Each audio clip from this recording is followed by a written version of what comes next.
As it turns out, there's a lot of subclasses in the Grim Hollow Player's Guide, not the Player's Pack. Apologies for getting that wrong in the first one. In my defense, my brain doesn't work. With a massive 40 subclasses, I could not get through all of them on one video, and while I did delve into the Monster Hunter class, one of the subclasses for that, and then one of the subclasses for each of the other 12 classes, enough people have asked me to cover the others, so this is round 2. We're doing the last bunch in a third and final video coming later on this week. You know the deal here. Let's talk about subclasses. If you want to see the first video, you should watch it. That's how that works. I'm not going to go over the Monster Hunter class again whenever it's there, and I don't like repeating myself. So let's get into things, shall we? Last time I sort of picked the ones that I vibed with the most. This time I will just be picking some other ones. That's helpful, isn't it? So we're going to kick things off with the Trapper Guild from the Monster Hunter class. Legends say that the founding members of the Trapper Guild were game hunters who'd grown bored of stalking common elk and dreamed of taking down bigger game. Trappers take pride in the kills and the ingenuity exhibited when a trap works perfectly. The legacy of the Trapper Guild is a consistent testament to the benefits of lying in wait. The element of surprise is paramount to the trapper, whose kit can flourish before the hunter and monster even meet. Preparation is key, and the resourceful trapper has devices to assist in bringing down even the strongest foes. This is very much sold as one of those subclasses that you should pick if you like planning ahead, which fits the Monster Hunter in general, to be fair, with the Grimoire feature. So it's kind of the Monster Hunteriest Monster Hunter, if you will. Level 3. At level 3, you first get Sneaky and Crafty, which gives you proficiency in the stealth skill, and with Tinker Tools. Nice and simple. Oh, it's so nice when a feature is just like, boom, this is the thing you get. Mwah, love it. Level 3, you also get Trapper Gadgets. You learn to create a bunch of these, and as part of a long rest, you can craft 2 of these if you have Tinker Tools and materials on hand. With 1 hour of work with such a kit, and expending 20 gold pieces worth of materials, such as equipment or monster salvage, you can create 1 Trapper Gadget from the list below. So you get access to all of these, and then the DC is 8 plus your int plus your prof. So that's pretty cool. So you can actually make a lot of these, and you can make as many of them as you want. It says nothing about only being able to have 1 of each or anything like that. So if you've got downtime, you should be creating a bunch of these. It also doesn't say anything about the gold pieces worth of materials during long rests, which is worth noting, because I feel like that's intended so you get 2 for free, basically. I'm going to give a short rundown of each of these. Dread Venom is something you can coat a weapon or ammunition with, and it stops creatures from regaining health. Elemental Ammunition is exactly as it sounds. It deals extra ammunition. It deals extra elemental damage of acid, cold, fire, lightning, poison, or thunder, which is cool. Runic Bomb is a really interesting one. It creates kind of a smoke bomb effect. It basically means that any bludgeoning, piercing, or slashing damage you would deal to a creature within that space is changed into force damage instead, which I quite like. It's going to be tricky to make work, I think, but I like it. Scorpion Anchor is exactly what it sounds like. You can fire this anchor from a longbow, shortbow, or crossbow. I would also allow it from guns, because if you're doing this, I'd want to use a gun. And the idea of like slotting it in to the end of the barrel and then firing it is just neuron activation, you know? You can hit a creature with it, it will give them a strain condition. That's it. Nice and easy. It can stop. You can hit a creature that's flying with this as well, which is useful. You've got Terrain Cloak, which basically helps you with stealth, and then the Wear Trap, which is a strangely named thing. It basically deals damage and knocks a creature prone, which is cool. You can also use it as a light ranged weapon, which is fun. I will say that a lot of these, while they do lean into the prep side of things, they're not like, you're not making log traps or anything, which is odd, I think, personally. I don't dislike the way that they've gone with it, but it feels like a slight flavour mismatch, if that makes sense. Level 7, you can add your intelligence modifier to your initiative rolls, and you can't be surprised by enemies that included in your monster grimoire. Level 10, you get Agile Response. When a creature makes a melee attack against you, you can take a reaction to impose disadvantage on that roll and use your Studied Response, which is your special reaction attack, as part of the same reaction. Whether the attack hits or misses, you can then move half of your speed without provoking opportunity attacks. So it's very good. This is very much a ranged. And then at level 15, you get Monster Hide Armor, which lets you make armor from monster hides, obviously. It gives you the same properties as light or medium armor. You get to choose which one you want, and you can add 2 modifications to it. You can also replace one of these modifications whenever you level up. So you can gain resistance to 2 damage types from the elemental types, which is pretty cool. You can change your attacks to be one of the elemental attacks, along with the dealing an extra d6 of damage. This is not once per turn, which means that it really benefits the Nick property, or at least using hand crossbows, that kind of thing. You can add an extra 2 AC, which is obviously always going to be good. You can teleport with phase leap. We love a good teleport. You can regenerate using the 60/10s that you get, which is great. It does say specific... We'll go over the last one first. Or you can be stealthier. It does give some general specific materials you could use for these. Like, for the elemental one, you embed your armor with a construct's gemstone or infuse it with the power of an elemental. I would say there's a degree of DM fiat there as to whether or not you want your players to stick to that. I think it adds a reason to go after specific monsters, which is good. But it also might be limiting if you're playing a campaign where there just aren't any constructs or elementals, for example. So, worth noting. And then at level 18, you get Rapid Tinkerer, which allows you to make a trapper gadget without spending any gold pieces or components in a minute. You can do this twice per long rest. This basically allows you to make 4 traps every long rest for free, effectively, which is great. I really like the class overall. Like I said, I feel as though the traps, while really interesting and I think fairly well designed, I think it's odd that it's not, you can't do things like, rig up logs or saw blades or anything like that. But if you are, as a player, are inventive enough, and if your DM is kind of fine with it, then you could 100% still do those, obviously. So yeah, worth noting. For the Barbarian, we're going to go for the Path of Wrathful Dead. Barbarians who walk the Path of Wrathful Dead commune with the spirits of the deceased and channel their spectral powers. These barbarians are often preoccupied with the dead, whispering in their ears, which urge them to act upon the whims and emotions of the haunting spirits.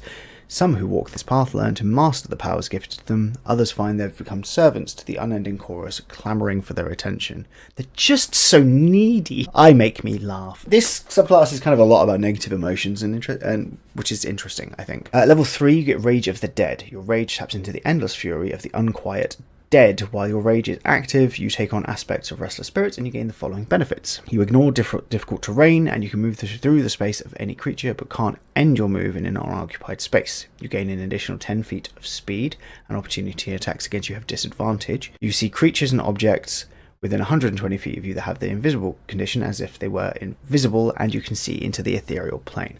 I love the ability to see into the ethereal plane. I do not think it is a well-defined enough space, however, to be in as many subclasses as it is.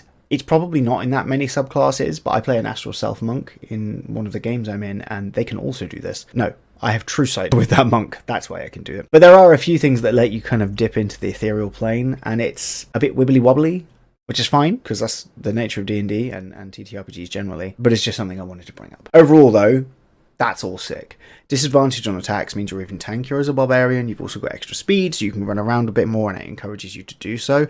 And you can go straight through creatures, which is an uncomfortable and scary thing to be able to do to someone. Also at level 3, you get Final Night Catharsis. You are overcome by an emotion a nearby spirit experience at death. You gain one of the following options of your choice. When you finish a long rest, you can change your choice. So hate allows you to roll with advantage if you miss an attack, so on your next attack. Jealousy allows, so when a creature you have grappled is about to make an ability check to end the grappled condition, you can take a reaction to impose disadvantage on it. And terror means that while you're bloodied, you can take a bonus action to dash or disengage. Those are all interesting enough. The hate one is fascinating because you are a barbarian. You will mostly be using reckless attack, so it feels a bit surplus unless you're trying to be a more cautious barbarian, which the shadowy sidestep from the previous feature kind of fits into nicely. So at level 6, you can take a magic action once per active rage to channel a traumatic death. When you do so, choose one of the following options. You've got Contamination. At the start of their turn, each creature of your choice within a 10-foot emanation originating from you must make a Constitution saving throw or take poison damage, and gain the poisoned condition for a minute. To determine the poison damage, roll a number of d6s equal to a rage damage bonus and add them together. An affected creature can use an action to end the poison condition on itself. I don't know why I can use an action to end it. That's odd, because most poison conditions you can't just be like, I'm no longer poisoned. Hypothermia at the start of their turn, again, is an emanation, must succeed enough save or have take cold damage and have its speed halved. Damage is the same as it was previously, and the same with the action. Or immolation, this time it's a 15-foot emanation, and it just deals fire damage. The creature then can use an action to extinguish itself by giving itself the prone condition and rolling around on the ground. It also goes out if it dows, submerged, or suffocated. I really like that last sentence. That's all stuff that, as a DM, I've ruled before. One of my players, I gave them a feat where they can set stuff on fire with their fire damage, and I've had monsters get rid of it by, hopping into water and things like that. So I like that as an addendum to it. Level 10, you get Death is but a door. You gain the following benefits. You have advantage on death saving throws, and you must fail 4 to die instead of 3. That's sick. And return the spirit. You can call the spirits of the deceased to restore life essence to a nearby creature. You can cast Cure Wounds, Raise Dead, or Revivify without providing material components. When you do, you gain 1 level of exhaustion for Cure Wounds, 2 for Revivify, and 3 for Raise Dead. Constitution is your spellcasting ability for this feature. Once you use this feature, you can't do so again until you finish a long rest, or you expend 2 uses of your rage. So it's one of those spells, and then you have to long rest. So it is very much an emergency, like Ripcord, but it's good to have. And then at level 14, you get Powered by Pathos. Your rage is empowered by the overwhelming emotions of the unquiet dead. Your Final Night Catharsis feature grants an additional bonus based on the chosen emotion.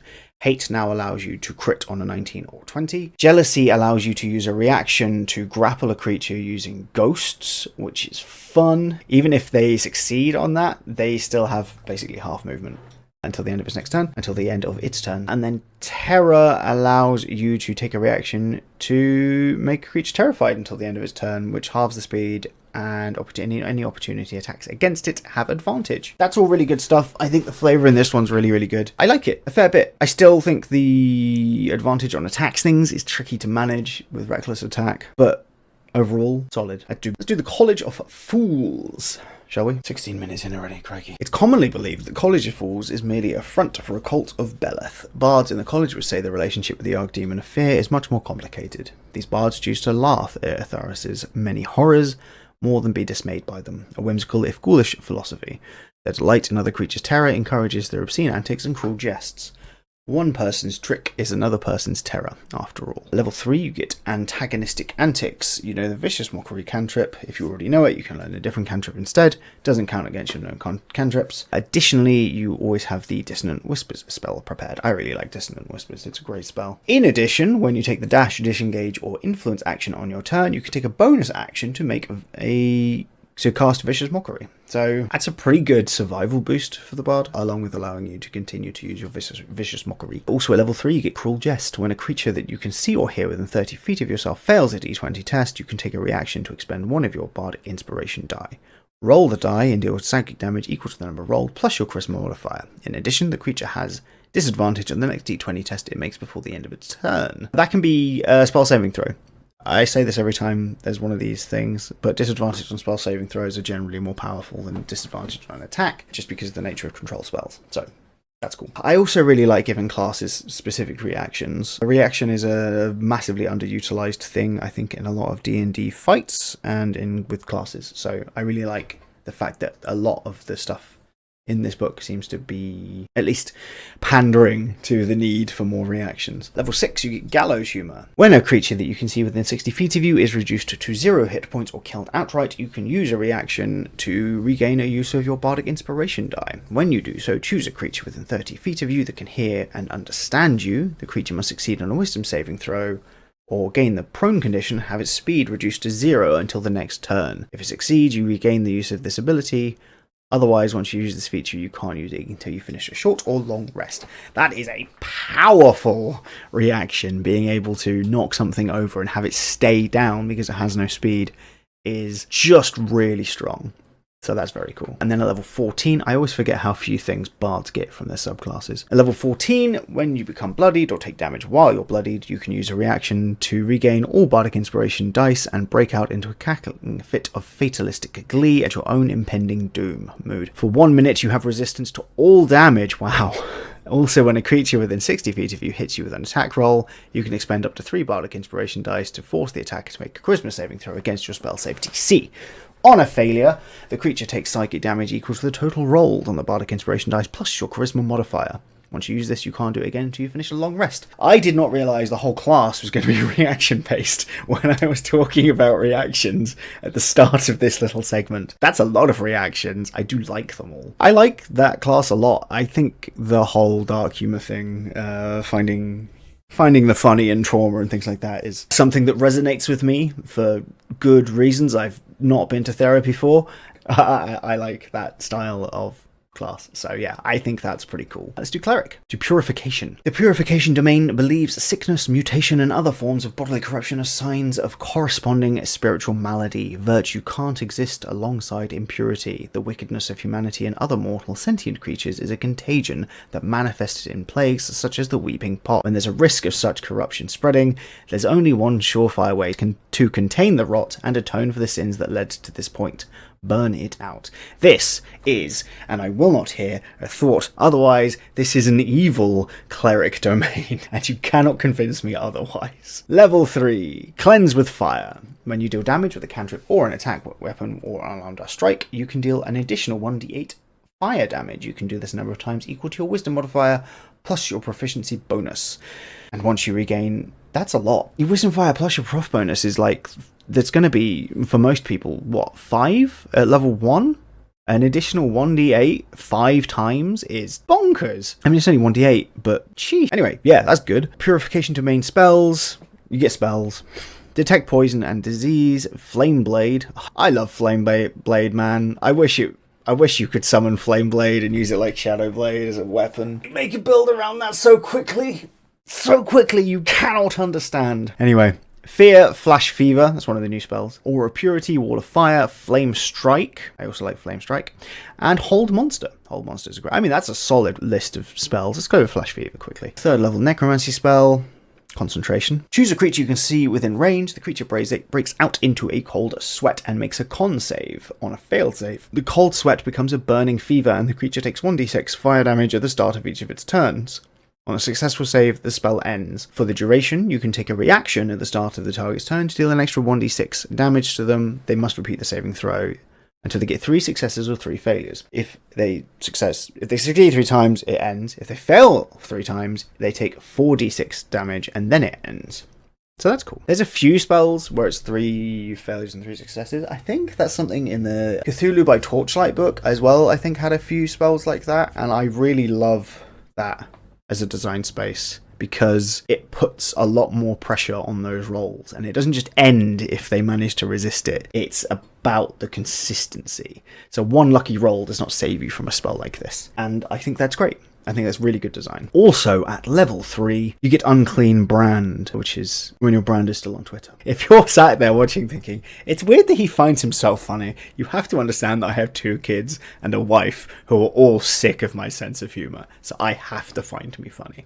Anyway, when you hit a creature with a melee attack, instead of dealing the strike's normal damage, you can use your Channel Divinity to sear a symbol into the creature's flesh, marking it with a glowing brand for 1 minute. During that time, the creature has disadvantage on saving throws against your spells, and the creature gains vulnerability to fire damage you deal, even if it normally has resistance or immunity to fire damage. That is also bonkers good. This is a really strong subclass. Even at level 3, that is so strong. Level 6, you get Ward Against Corruption. You have advantage on saving throws to avoid or end diseases, and any spells that would change your form, such as the polymorph spell. As a magic action, you can touch a creature to give it this benefit, but it takes fire damage equal to your wisdom modifier. The damage ignores wisdom resistance or immunity. Once you grant this benefit, it lasts for an hour or until you grant it again. So you can just do that as many times as you want. That's very cool. And then level 17 is Seer Imperfections. You can cast lesser or greater restoration on a willing creature without expending spell slots or material components, but it takes 1d6 fire damage for each level of the spell slot immediately after you cast it. This ignores resistance or immunity. I really like that. I thought it was going to be too similar to the Light Domain Cleric, which is obviously also fire themed, but the twist from damage into healing but at a cost is really cool. Actually, I kind of wish the 1d8 damage from Cleanse with Fire got boosted as you went up, but that's because I would want that to happen. So yeah. On to Druid. I'm really excited about this one. This is obviously I covered the Mutation Druid as one that I'm really excited about in the first part of this. I'm also really excited about Entropy, and it's one I'm likely going to be playing at some point as soon as I get the chance. I find Druids to be a little bit odd to play because they're good at everything and the flavour is a bit mishmashed. Not to echo Pointy Hat's feelings on this kind of thing, but subclasses like this really help. Druids of the Circle of Entropy see doom as a constant of the natural world. Lives end, works erode, and the civilizations of Etheris ultimately come to ruin. The inevitable end of the old brings opportunity for the new. These fatalistic druids see themselves as agents of ruin, ending those whose time has passed to make space for those whose time has yet to come. It's a bit Raven Queeny in its execution, but it's also like, Circle of Life-y as well. We love a Circle of Life druid. So, is there a Circle of Life? There isn't, right? I think I missed opportunity. Okay, so this one has... Oh, I'm just so excited to talk about this. I just get giddy, is the trouble. Level 3 has Catastrophic Power. You've mastered talents, both magical and martial, in your pursuit of the inevitable destruction of mortals and their works. When you finish a short or long rest, you gain one of the benefits until you finish your next short or long rest.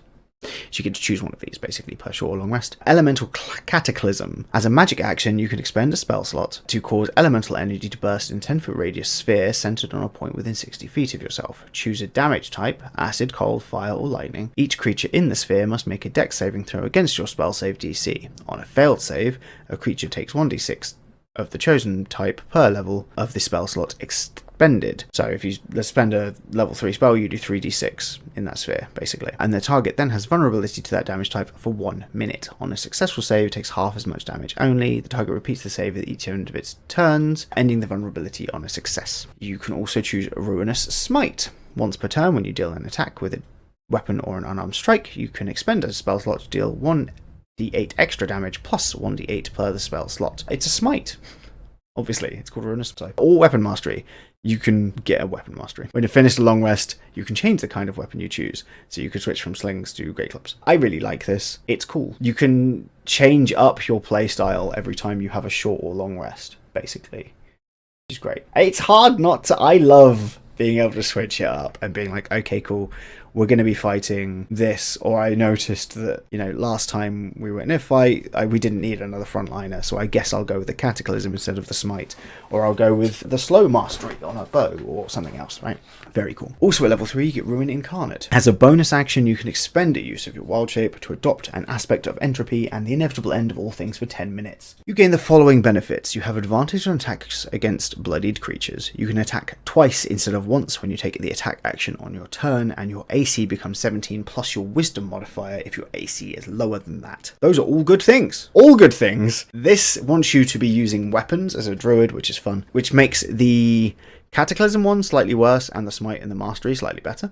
The fact that you get 2 attacks at level 3 is obviously absurd. And also, like, if you're using minis or, if you play like I do on Tailspire, you can have a cool second model for your Ruin Incarnate model. So, yeah, I just like it. At level 6, you get many roads to ruin. Your mystic connection to catastrophe and destruction grows stronger. You gain the following benefits. When your Ruin Incarnate feature is active, whenever you hit a creature with a weapon or unarmed strike, you can deal acid, cold, fire, lightning, or necrotic damage instead of its normal damage type.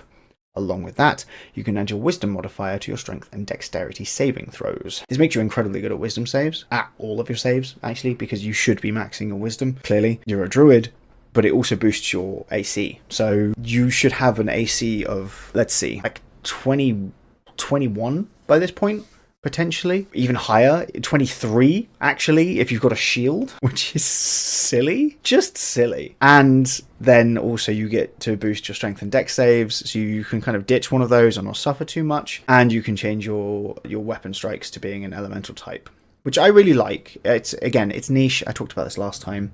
I really wish more creatures utilised weaknesses, but here we are. Level 10, you can strike the earth with a thunderous tremor and grow. When you do so, your size increases by 1 category for 10 minutes. In addition, each creature in a 30-foot emanation originating from your new form must make a dex saving throw against your spell save DC or have the prone condition. The tremor deals bludgeoning damage to each structure in contact with the ground in the area. To determine this damage, roll the number of d10s equal to your druid level and add them together. That's just to the structure, that's not to the people, which is a shame, but hey. When your size is increased by this feature, your attacks with weapons and unarmed strikes deal an extra 1d4 damage on a hit.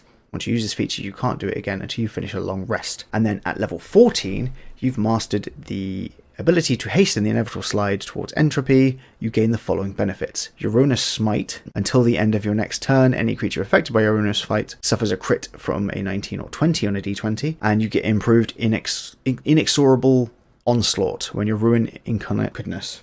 When your ruin incarnate feature is active, you can attack with a weapon or unarmed strike 3 times instead of once when you take the attack action on your turn. We love 3 attacks for a druid. And Worldbreaker, you regain the use of your Shake the Earth feature when you finish a short or long rest. I think it's really easy to see why I think this subclass is so cool. I love life from death as a theme in all literature, in life, in everything. It is the way of things. And I think that this is a really fun tank weapon-based druid as well. I really like the old one, Circle of the Old Ways, or the Old Ones, or the Old something from the Crooked Moon, which is a very similar thing, but it's all about shillelagh. This feels like a really cool elemental version of that. So you just spoil for choice, really, if you want to be a melee druid at this point. Which is good, because we should be. Onto the fighter. Go with Night Watcher. Night Watchers come from humble origins, often toiling as guards or investigators. Undaunted by dangers in the darkness, they stand firm against the ever-growing night. No, growing night. There's no ever in there. Ever vigilant, that time there isn't ever in there. They use the darkness to surprise and overwhelm their foes much greater than themselves. At level 3, you get Skilled Guardian. Unraveling mysteries under the cover of night has honed your skills. You gain the following benefits. You choose one of your skill proficiencies with which you lack expertise, and you gain expertise in that skill. Expertise is always good. You also gain proficiency in 2 skills of your choice from Deception, History, Insight, Intimidation, Investigation, Perception, or Stealth. All good stuff. I also really like the art here. I like all the art. Again, I generally do like all of the art in these things, but look at this dude. What a dude. At level 3, you also get Ever Vigilant. Your long nights of vigilance have left your senses attuned to the signs of danger, granting you the following benefits.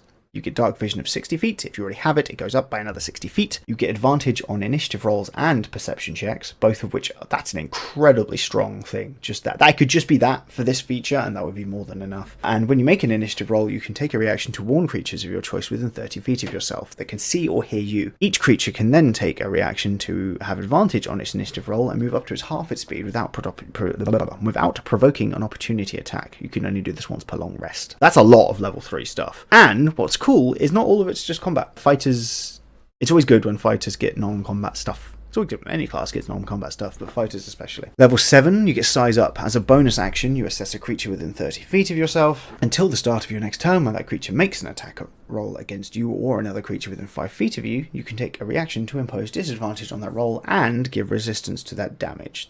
That's really good. Night Stalker, you're adept at tracking enemies down in the dead of night, giving you the following benefits. Blindsight. As a bonus action, you can gain Blindsight with a range of 30 feet for 10 minutes. You can't do this again until you finish a short long rest, and opportunity attacks against you have disadvantage. While entirely within dim light or darkness, your movement does not provoke opportunity attacks. That's crazy. Level 15, you get ready for action. When you make an initiative roll, you can treat a d20 roll of 9 or 10 or lower as a 10. When you roll an 18 to 20 on an initiative roll, you can take 1 additional action except the magic action on your first turn. So it gives you action surge for free if you roll an 18 or a 20 on your initiative roll, which you have advantage on, bear in mind. Level 15, to be fair. And then level 18 is Beat Down. Immediately after you miss a creature under the effect of your Size Up feature with an attack roll, you can take a bonus action or reaction to make a melee attack against that creature if it's within range, which you have advantage on that attack. That's just sick. I really like that class. It does a little bit for other players by giving them advantage on their initiative rolls as well. This thing is so good being first, and if you do really, really well with your initiative rolls, you also get a free action surge. Basically, fighters are already so strong, this just kind of makes them faster. So this is a perfect dex-based fighter subclass, in my opinion. Let's do the Warrior of Regret Monk. No one is born intent on bringing evil into this world. Disagree, but hey. Yet many lives are transformed by the suffering inflicted upon them. Warriors of Regret, haunted by the shadows of evil deeds done. Do I think that people are being? I don't think I do. I've changed my mind. Through training and reflection, Warriors of Regret accept their past can't be erased. Instead, they focused on forging remorse and grief into a weapon against their foes. Though their misdeeds follow their every step, Warriors of Regret are not powerless to atone for them. We love atoning for our sins. Look at this art. Oh, it's sick. I love a shadowy Shadow, you know what I mean. Level 3, you get Shade of Regret. Once per turn, on your turn, you can expend 1 focus point, no action required, to create a shade of yourself in an unoccupied space you can see within 10 feet of yourself. The shade is intangible and does not occupy its space. It lasts until the end of your next turn, but ends early if you dismiss it or have the incapacitated condition. While it persists, you gain the following benefits. When you use Flurry of Blows, you can have the attacks originate from the shade instead of from yourself. Attacks from the shade deal either necrotic or force rather than normal damage type. As a bonus action, you can move the shade up to 60 feet to an unoccupied space, and you can see within 60 feet of yourself. So this gives you a substantial amount more range on your monk, which already has a lot of range just because of the movement speed that monks get. So that's really interesting. Then you also get, at level 3, the Road Not Travelled. When you take the dash action, instead of moving, you can teleport yourself or an ally within 60 feet of you to the location of your shade. This allows you to move allies out of harm's way, bring back the shade, and then Flurry of Blows through them, potentially. Not on the same turn, though, because Flurry of Blows is a bonus action. And you can't attack from the shade normally. So it's one or the other. So, sort of what I said, but not really. Level 6 is Aid Not Given. You can take a bonus action to help. You can take a bonus action to take the help action or expend 1 focus point to touch a creature and restore a number of hit points equal to a roll of a martial arts die plus your wisdom modifier. We love a bit of healing. It can also be on yourself, which is good. Crushing Guilt, you can expend 3 focus points to release your pent-up guilt in a crushing wave that drops your foes to their knees. Creatures of your choice in a 20-foot emanation originating from you or your shade must make a wisdom saving throw against your focus point save DC. On a failed save, a creature takes psychic damage equal to 3 rolls of your martial arts die and has the prone condition. On a successful save, they only take half as much. Having a bit of AoE that also makes people prone is even better. It actually doesn't say if this is as an action or bonus action. I would assume this is an action. Yeah, I'm going to assume this is an action, but it does give you advantage on your Flurry of Blows. Either that or you can just do this whenever you want. I feel like it's got to be an action, logically. And then level 17 is Relive the Past. Your Shade of Regret now lasts for 10 minutes. After using Flurry of Blows, your shade can make 1 additional unarmed strike per shade strike. That's cool. You can also use the Stunning Strike feature through your shade strike. So you get an extra hit on your Flurry of Blows, basically, and can also stun through your shade. I think this is a really interesting subclass. I think the theme is really solid. I think it's weird that the level of 11 feature doesn't have an action listed, but it might have in the D&D Beyond character sheet itself. And it doesn't feel that strong. It gives you extra mobility, and it gives you a bit of healing and more movement. And the emanation is nice, but I don't feel like it boosts what you're doing that much, as opposed to, let's say, the Astral Self or the Warrior of Elements, which both get pretty substantial boosts to what they're doing. It's a big flavor win, which is always good. Let's see. On to our Oath of Zeal Paladin. The Oath of Zeal is taken by paladins consumed by hatred for a specific group or ideology. Zealots, as these paladins are sometimes called, pursue an inquisition against their enemies at all costs. They abandon compassion and honor as impediments to the more important work of ridding the world of those they deem dangerous or heretical. These paladins share the following tenets: reveal heresy and destroy those who practice it, show unwavering conviction and unflinching resolve, perform any sacrifice necessary to stop wickedness. So these are theoretically good guys, but you can actually have them be super anti, druids or whatever. There's a lot of flexibility there, but you do have to be kind of consumed by... What are you doing? You do have to be consumed by hate. You be an angry boy. Level 3, you get Mark of the Heretic. As a bonus action, you can channel divinity to mark a creature you see within 30 feet of yourself as a heretic. My words are blurring together. For 1 minute, your weapon attacks and unarmed strike against the chosen creature can crit on a 19 or 20. In addition, whenever the target starts its turn, you can take a reaction to make a melee attack against that creature if it's within reach. That's cool. You also get your Oath of Zeal spells: Detect Evil and Good, Hunter's Mark, Detect Thoughts, Knock, Fear, Tongues, Divination, Locate Creature, Insect Plague, and Scrying. I really like Hunter's Mark on creatures on classes that aren't Ranger. I like Hunter's Mark and Ranger too, but everyone notices the Ranger has issues. Yeah, so not bad. Level 7, you get Aura of Clarity. You and your allies have immunity to the blinded condition while in your Aura of Protection. If a blinded ally enters the aura, the condition has no effect on the ally while there. Additionally, you can see invisible creatures within your Aura of Protection. That's really solid. It's specific, but it's solid. Level 15, Compel Confession. You can cast a Zone of Truth without expending a spell slot. In addition, a creature that succeeds on its saving throw takes 1d6 at the start of each of its turns while in your Zone of Truth, and until it chooses to fail its saving throw instead. That is sick. Oh, that's cool. Love it. And then level 20, you get Apocalyptic Revelation. As a bonus action, you can reveal the true nature of your enemies for 1 minute. Once you use this feature, you can't do it again until you finish a long rest or you expend a level 5 spell slot. You gain the following benefits. Enemies that start their turn within 5 feet of you must make a con save. On a failed save, they're blinded until the start of their next turn. You have True Sight with a range of 60 feet, and as a bonus action, you can choose a creature within 60 feet of yourself and reveal its weaknesses. You and your allies have advantage on attack rolls against that creature. I think that's a really... It's not like a revolutionary concept for a Paladin subclass. I think I've read a couple of these with that general flavour, the Inquisition kind of thing. But I think this is really, really well done. I think the Zone of Truth thing is an incredibly cool feature. I really like the way they've changed the aura, and I like the level 20 feature a lot as well. It's good stuff. On to Ranger, we're going to do the Vermin Lord. Vermin Lords cultivate loyal hordes of disease-bearing rodents to help them battle greater evils. For many of these rangers, the greater evil is some kind of societal ill, but a rare few see their fellow humanoids as an infestation that threatens the natural world.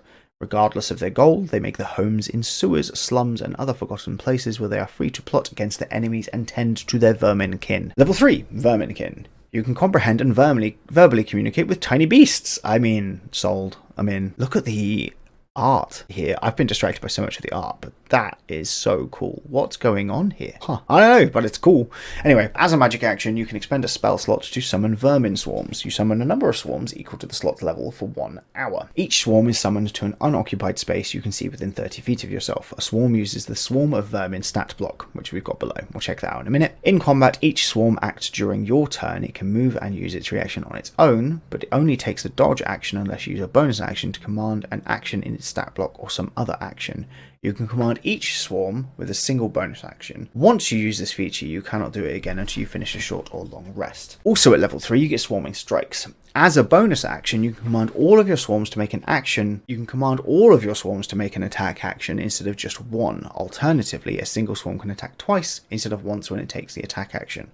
You can use this feature a number of times equal to Wisdom modifier plus your proficiency bonus, and you gain all uses on a short or long rest. Now then, this is one which I think is clarified by the Swarming Strikes. It says that you can only make one of your swarms attack when you do the bonus action attack, but in the first part it says that you can command each one to take an action using your single bonus action, which to me would say that you could make them all attack anyway, but obviously that's not the intention given the way that the Swarming Strikes feature is listed. So let's take a look at the Swarm of Vermin thing. It only has the attack action, so if you're commanding it to do theoretically they could take the help action or the investigate action or the utilize action, right?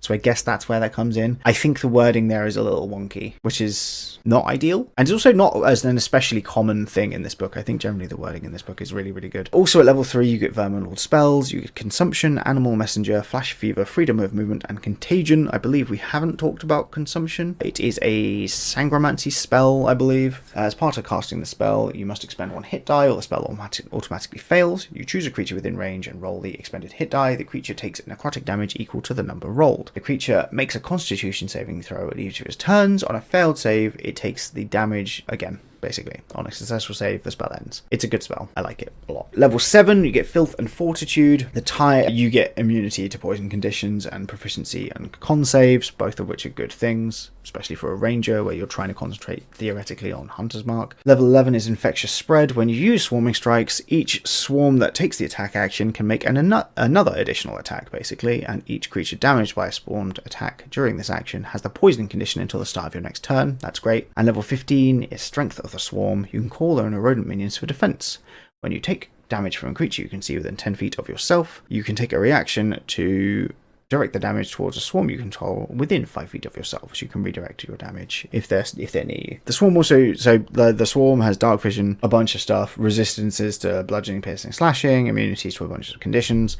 Got hair on my glasses, aggravating. It has pack tactics, which is great. It has swarm, so it can be in the same space. It has a 0 feet attack range, so it needs to be in the space of another creature to attack. And its hit is 2d6 plus 1 plus the spell's level in piercing damage. The attack itself uses your spell attack modifier, so it's pretty strong. And it makes sense why you can't do all of those at once, but again, that's confusing to me. Maybe it's just me. Maybe I'm being an idiot. Wouldn't be the first time, right? Anyway, the class overall I think is really, really interesting. It's kind of a 2024 version of the Swarmkeeper, and I think it does a solid job of doing that. You can still kind of choose whatever swarm you want, as long as it's vermin, tiny beasts. Yeah, it's good. That's all I have to say about it. You can also, high levels, you can use a level 5 spell slot to make 5 of these things, and they can all attack twice if you use your strength of the swarm, the infectious spread thing, and potentially poison stuff as well. That is, 20d6, which is an average of 70 damage, plus 1, which is,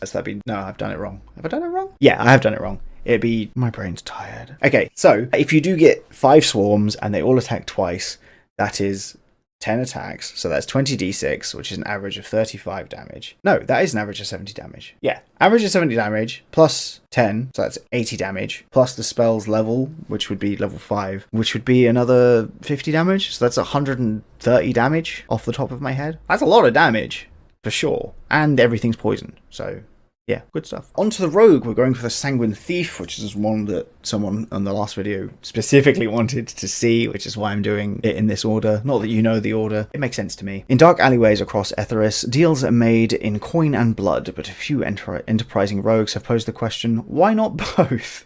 I wasn't expecting a joke in this class. Sanguine thieves are assassins who harness the power of sangromancy to fuel their abilities, finding new and innovative ways to utilize the blood they see all too frequently in their line of work. Sanguine thieves learn to draw upon the vita of their victims, extending their ability to use blood magic beyond the limits of their own vitality. When cornered, sanguine thieves can unleash this power in a hail of crimson darts or fade before a foe's blade, leaving nothing behind but a red mist. It's a heck of a description. At level 3, you get spellcasting. You get 3 cantrips from the wizard list. Whenever you gain a rogue level, you can replace one of these cantrips with another wizard cantrip of your choice. At level 10, you get another one.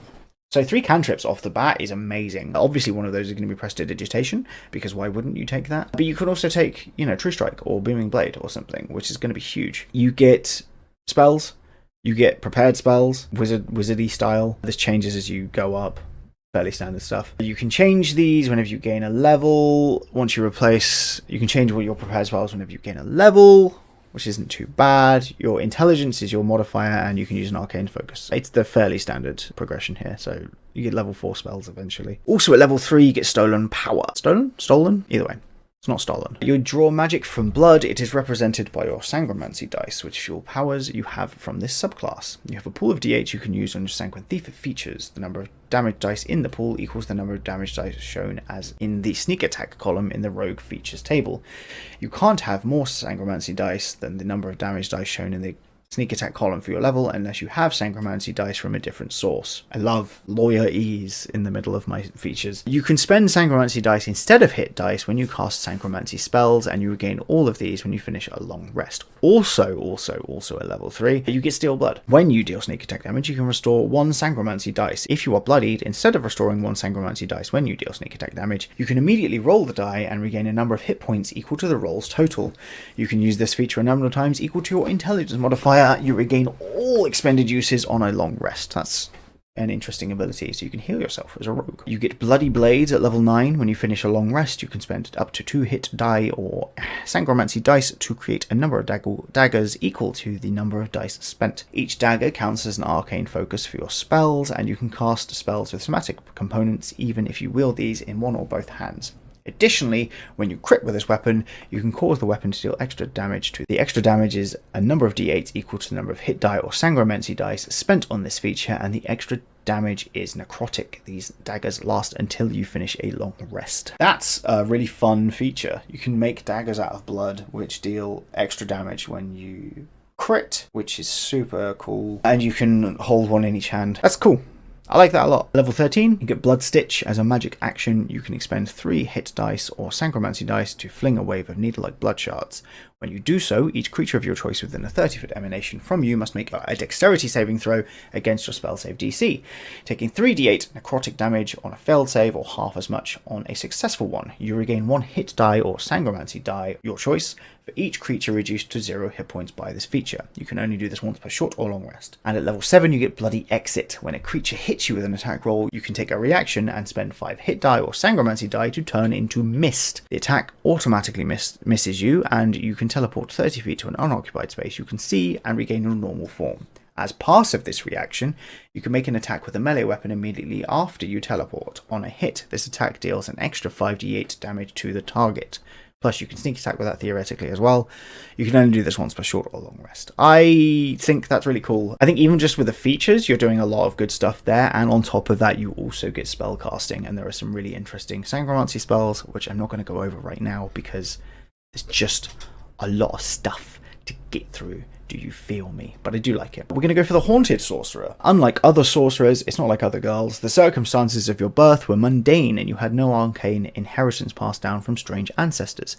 Instead, you gain your sorceress powers after you survive an experience that left you near death. Since that experience, you've had preternatural sense for danger and a ghostly companion that either can't or won't leave you alone. Some Haunted, as sorcerers who share your origin, are called to develop cordial relationships with their phantom, while others find their spectral companion to be a relentless nuisance. That's a really cool DM thing. I really like subclasses and classes that give stuff to the DM to play with, because as someone that DMs, I like having built-in reasons to interact with my players in a way that makes sense. And it isn't just me plopping a very talkative NPC at them. So having a ghost or a familiar or something like that always helps. Level 3, you get haunted spells. You get Bane, Chill Touch, Invisibility, See Invisibility, Unseen Servant, Fly, Speak with Dead, Death Ward, Greater Invisibility, Little Death, and Telekinesis. Little Death is this spell that lets you become a ghost, basically. You cast it, you drop to 0 hit points and die, you become a ghost. You can use the ghost's abilities as you would, but you use your proficiency bonus to your attack rolls and the DC of your abilities. Your GM rolls a 1d8 when you cast the spell, and after a number of hours equal to the number rolled, the spell ends and you come back to life. Basically, it's good stuff. Yeah, cool spell list. I like it. It's obviously very thematic. Sixth Sense, when you roll initiative, you add your charisma modifier to the roll. Wow! That's always good. I love adding modifiers to initiative rolls. It just makes me happy. Also at level 3, you get Phantom Companion. You learn the Find Familiar spell and can cast it as a magic action without expending a spell slot. The familiar takes the form of a spectre, though it is an undead instead of a celestial, fey, or fiend, and as a magic action you can command your Phantom Companion to gain the invisible condition until it attacks, or you cast a spell through it. While invisible, it leaves no physical evidence of its passage and can be tracked only by magic. Any equipment or object it remains holding it has are visible. When you take the attack action, you can forgo one of your attacks to allow your familiar to make its life drain with its reaction. Pretty cool. Level 6, you get Strength of Spirit. Your bond with your Phantom Companion empowers it. You gain the following benefits. Your familiar's hit point maximum is increased by 4 times your sorcerer level. You can cast spells as if you were in the familiar space, and when you use your action to cast a spell, you can use your bonus action to command your Phantom Companion to use its life drain attack with its reaction. Also at level 6, you get Deathly Pallor. You have resistance to necrotic damage. When you cast a sorcerer spell that deals damage, it can either be necrotic or its normal damage type. I really like changing the damage type of spells, so that is a big win for me. Also means you can fireball yourself, but make it necrotic, which is fun. Level 14, this is so many words. Okay, we got this. As a magic action, you can direct your Phantom Companion to possess a creature of your choice within 5 feet of your Phantom. The target makes a charisma saving throw against your spell save DC. On a failed save, your Phantom Companion enters the target's body for a minute. On a successful save, they resist it and they can't do it again for 24 hours. Once the Phantom Companion possesses a creature's body, it controls it. The familiar's hit points, hit point dice, and etc. are replaced by the creature's. It keeps its brain statistics. While the target is possessed, you have a telepathic link with your Phantom Companion as long as the two of you are within 100 feet. You can use this link to issue commands to your Phantom Companion unless you have the incapacitated condition. Your Phantom Companion does its best to obey on its turn. If it completes an order and doesn't receive further instructions from you, the Phantom Companion acts and moves as it likes, focusing on protecting itself. You can command the target to take a reaction, but you must take your own reaction to do so. Whenever the target takes damage, it repeats the save, ending the possession on a success, and your Phantom Companion reappears in the closest unoccupied space. You can only do this once per short or long rest. That's awesome. There's no limits on what you can target. It just has to be a creature. There is a world in which you could end up with a dragon, just casually chilling. It's unlikely. It's highly unlikely. But can you imagine?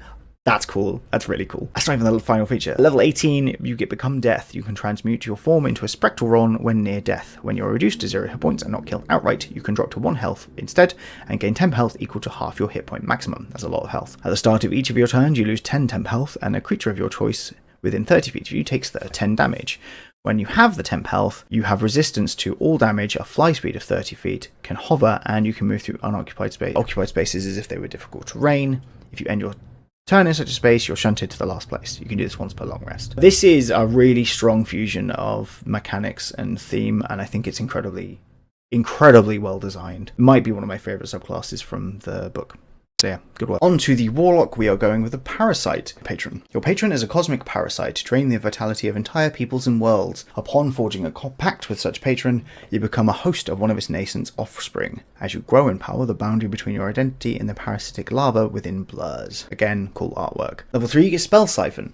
Your patron has taught you how to siphon magic from your enemies and make it your own. Immediately after a creature you can see within 60 feet if you cast a spell, you can take a reaction to force the creature to make a charisma saving throw. The DC equals your spell save DC. On a failed save, the creature can't cast the spell again until 8 hours have passed. While this effect lasts, if the spell was at least level 1 and another level you can cast, you have that spell prepared. The maximum number of spell levels you can have siphoned equals 1 plus your charisma modifier. If you have incapacitated condition or die, you lose all siphoned spells. So you can like borrow spells basically. And it isn't until you cast it either. It's just for 8 hours after you've stolen that spell. You also get a physical specimen at level 3. Your patron has enhanced your physical form to improve your utility as a host and pawn. As a bonus action, once per long rest, choose a number of the following benefits up to your charisma modifier that last until you finish a long rest.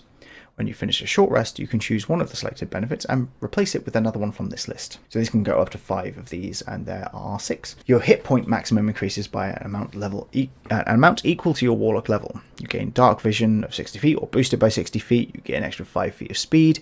You have an advantage on saving throws to avoid or end the poison condition. Your jump distance is tripled and you gain a climb speed. Or you can add your charisma modifier to your athletics and your acrobatics checks. That's fun. Level 6, you get Symbiotic Sentinel. Your patron remains alert to threats in its host at all times. You can't be surprised and you have advantage on initiative rolls. You also have advantage on saving throws to avoid or end the charmed and frightened conditions. Advantage on initiative rolls is good. Advantage on the saving throws is good as well. Yeah, not bad. 10, Spawnborn. Sounds like a board game. I feel like that should be a board game, like Exploding Kittens or something. You always have the Dominate Person spell prepared. You can also cast it once without a spell slot, and you regain the ability to do so when you finish a long rest. In addition, taking damage can't break your concentration on this spell. When a creature succeeds on its saving throw against the spell, it takes psychic damage equal to your Warlock level. That's fun. Alright, and then the final feature, when you die, a larval parasite bursts from your corpse. You control the parasite. The parasite uses the rat stat block, except it has your hit points, hit dice, intelligence, wisdom, and charisma scores, class features, languages, and feats. It can't cast spells, and in addition it has the following ability. As a magic action, it can make a creature do a strength or saving throw against your Warlock spell save DC. On a failed save, it burrows into them. It can't do anything, really, while inside them, and then on the creature's subsequent turns, the creature has to use an action to make a con save against your Warlock save DC. If it succeeds, you get kicked out. If it fails, and the creature and the rat is still inside the creature, your parasite is still inside the creature, it takes necrotic damage equal to twice your Warlock level. If this reduces a creature to 0 hit points, it dies, the parasite disappears, and you take over the body as if you've been targeted by the reincarnate spell and rolled the species the humanoid had been. If you are returned to life, such as by the reply spell, your parasite immediately disappears. You can only do this once per long rest. Getting a resurrect, basically, reincarnate once per long rest is obviously very strong, but it does require you to die which isn't something you're going to want to do very often, most of the time. So it's one of those features that's like really, really strong. But if you're in a very lethal campaign, getting to level 14 is a challenge in and of itself. So it's a hard one to evaluate. I do like the class overall. I think it's thematic. Again, I'm not sure it's that strong. I have a really hard time evaluating Warlock subclasses, though. So keep that in mind. And then finally, we have our wizard subclass. We have the sangromancer. You study an uncommon school of magic known as sangromancy or blood magic. Despite its dark reputation, there's nothing inherently evil about the practice of sangromancy, though its demands on its practitioners are gruesome. As a sangromancer, your chosen magic demands more than knowledge. It demands sacrifice. Other wizards may view you with skepticism or even outright hostility, but none can deny the potency of your art. Sangromancy spells count as wizard spells for you. Choose 2 sangromancy spells, each of which must be no higher than level 2, and add them to your spellbook for free. In addition, whenever you gain access to a new level of spell slots, you can add one free sangromancy spell to your spellbook for free. Chosen spell must be of a level for which you have spell slots. Also at level 3, you get full-bodied. Basically, you get sangromancy dice, which are d12s and are very much similar to the sangromancy rogue, except you get a number of dice in your pool equal to 1 plus your wizard level. So you have a fair chunk of these. You get one of these back on a short rest and all of them back on a long rest. At level 6, you get sanguine vigor. Your hit point maximum increases by 6, and it increases by 1 whenever you gain another wizard level. In addition, whenever you cast a sangromancy spell with a spell slot, you regain hit points equal to the level of that spell. Level 10, you get blood for blood. Once on each of your turns, you deal damage to one or more creatures with a wizard spell you cast. You can spend a hit die or sangromancy die, roll it to deal extra damage to those creatures equal to the roll. If the creature is bloodied, you can roll the damage twice and use the higher of the 2 rolls. And level 14, you get red renewal. When you finish a short rest, you can regain hit point dice and sangromancy dice equal to half your wizard level. Once you use this feature, you can't do it again until you finish a long rest. So the sangromancy spells all use your hit die as part of the casting cost, as you've seen with the ones that I've mentioned, and that's not to give them an additional effect, that's to make them work in the first place, which means that you're going to be using a lot of hit point die and sangromancy die generally speaking, so having ways to get those back is really, really important. That's to say nothing of the blood for blood thing. Ultimately, the subclass is kind of built on how strong the spells are. So now seemed like a good time to go over some of the spells, I guess. Yeah, so now seemed like a good time to go over a couple of the sangromancy spells. I don't want to go over loads of them because I don't want to. There's 34. I'm not doing it. Well, there's 34 instances of the word sangromancy at least. But we'll go over some of them. We'll go over the wizard ones specifically, shall we? And we can go over some druid ones tomorrow. So Blood Tide. As part of casting this spell, you must expend 6 hit point die or the spell automatically fails.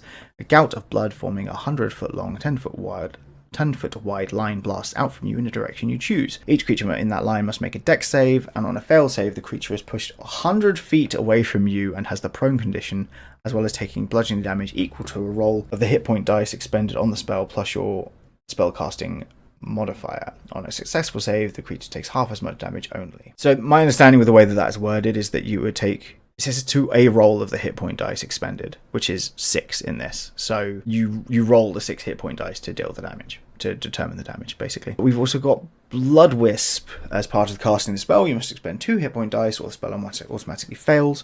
Roll the hit point dice expended to cast the spell and create a red wisp with a number of hit points equal to the roll plus your spellcasting modifier. The wisp circles above your head and has an AC of 10 plus your spellcasting modifier and uses your saving throws. Each time you roll damage for a spell while the wisp circles you, you can re-roll one of the damage dice and you must use the new roll.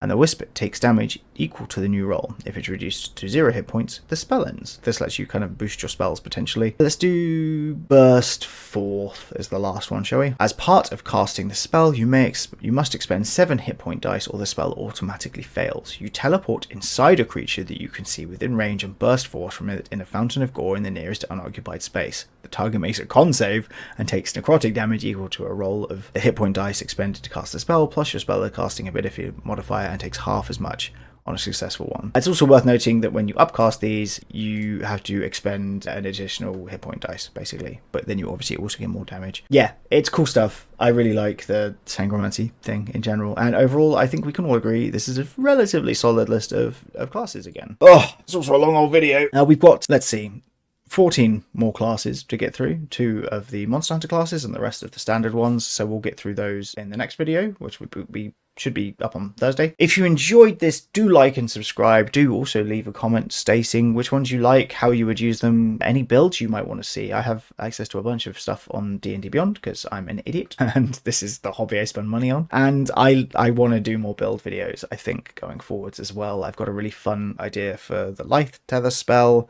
which I'm working on. But yes, in the meantime, do take care of yourselves. If you enjoyed this, like and subscribe, and I will see you next time. Goodbye.